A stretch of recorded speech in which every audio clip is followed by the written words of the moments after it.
I wanted to review what we were doing with an annotated bib, or bibliography. This is the summative task for Unit 2.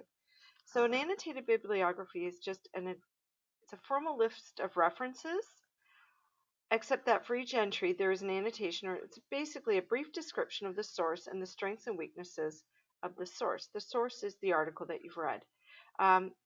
So you get to both describe and evaluate it. So when you're doing an annotated bibliography, here are the steps. Each annotation is about 150 words or 6 to 8 sentences. And here's the guidelines. What was the author's main purpose for writing? Is there a thesis or hypothesis? What are the qualifications of the author? Were they a doctor, just a journalist? And what are they presenting? What's the information? Do they have a point of view? Is it expressed? Is it biased? Sometimes they can report just their findings, or sometimes they have an angle that they're trying to convince you of something. So you get to decide that. And who is the intended audience?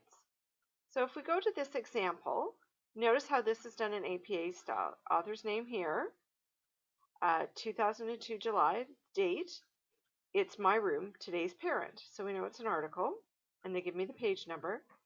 And this is a brief analysis. The article discusses the importance of letting kids decorate their own room. So we've got a statement that sums it up, and we've got who's writing it, so their expertise.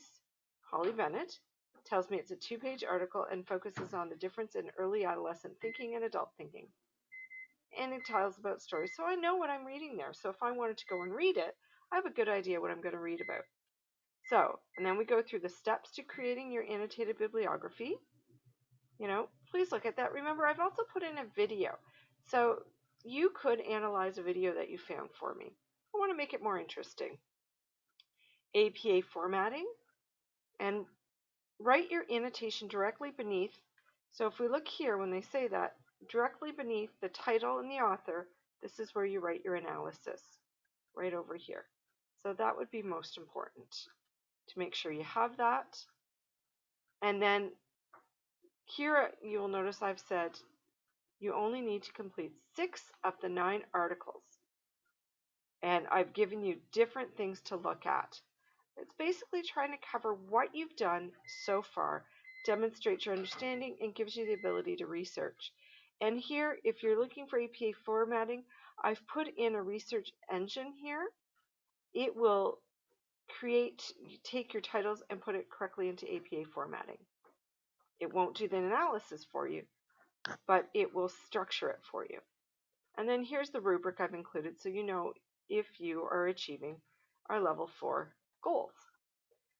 Anyway, if you have further questions, don't hesitate to contact me. I know this looks like an overwhelming assignment, but it is very doable.